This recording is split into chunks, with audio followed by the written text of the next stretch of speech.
maintenant le dernier des grands témoins, si ce n'est le premier pour les rencontres internationales des voitures écologiques, quelqu'un qui a toujours été fidèle depuis sa création aux rencontres internationales des voitures écologiques. Il est venu 4 fois à l'Est. Nous sommes chaque année au Salon Ever pour accompagner sur le dialogue public-privé et rapproché. Le Rocher, c'est 2 km². C'est l'endroit où il y a le plus de voitures électriques au monde, le plus de bornes électriques. Tout ce qui est encouragé tourne bien évidemment vers la mobilité durable, que ce soit pour l'automobile ou les bateaux. Nous écoutons maintenant Albert de Monaco. Mesdames et messieurs, chers amis, je suis heureux de pouvoir vous adresser ce message et surtout que cette édition virtuelle de vos rencontres puisse se tenir malgré les circonstances que nous traversons, tant je suis attaché aux rives. Cet échange, consacré au plan de relance européen, me semble particulièrement opportun dans un moment de profonde réinvention collective, en particulier pour les sujets qui nous intéressent. Il y a d'un côté le constat des effets bénéfiques pour l'environnement de ces quelques semaines où la plupart des véhicules ont cessé de circuler et où la pollution, de ce fait, a diminué de manière spectaculaire, mais hélas temporaire. Il y a d'un côté la nécessité de relancer une industrie automobile dans la tourmente. Il y a surtout des mentalités qui, je crois, ont profondément évolué.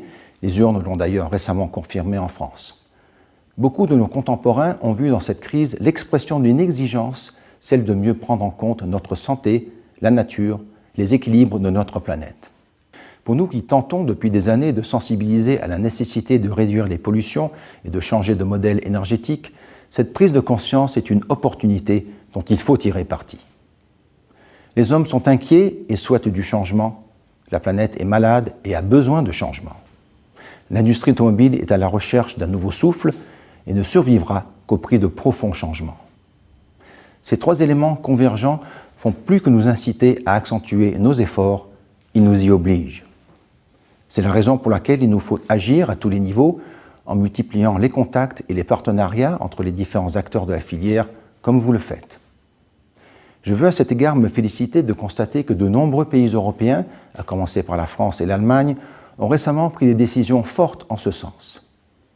Qu'il s'agisse de mesures fiscales, de primes à l'achat ou de construction de bornes et d'infrastructures, les plans audacieux de plusieurs milliards d'euros récemment présentés témoignent d'un mouvement nécessaire et que je veux saluer. À son échelle, la Principauté de Monaco s'est engagée depuis plus de 25 ans dans cette voie de la mobilité propre.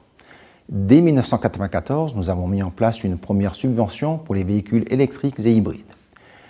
Puis nous avons adopté une série de mesures comme la gratuité de l'estampille annuelle, celle du stationnement en voirie, la création et la mise à disposition gratuite de plus de 700 bornes de recharge situées dans les parkings publics comme en voirie.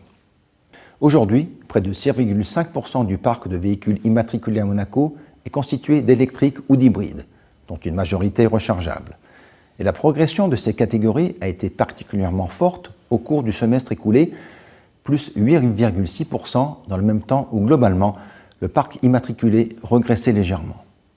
Ceci n'inclut pas le succès rencontré par notre système de vélos électriques en libre service, Monabike, qui comporte plus de 2000 abonnés. C'est encore trop peu, bien sûr, mais c'est un mouvement réel. C'est pourquoi nous allons tout faire pour accélérer ce mouvement et continuer à faire de Monaco un acteur engagé de la mobilité propre. Plus que jamais, nous devons tous être mobilisés à l'orée d'années et de décennies qui s'annoncent cruciales. Les technologies existent, la nécessité du changement éclate et les mentalités sont prêtes. Il faut agir. Je compte sur vous tous, comme vous pouvez compter sur moi. Je vous remercie. Merci Monseigneur, merci pour cette fidélité, merci d'avoir accepté d'enregistrer cette vidéo pour les Rives 2020.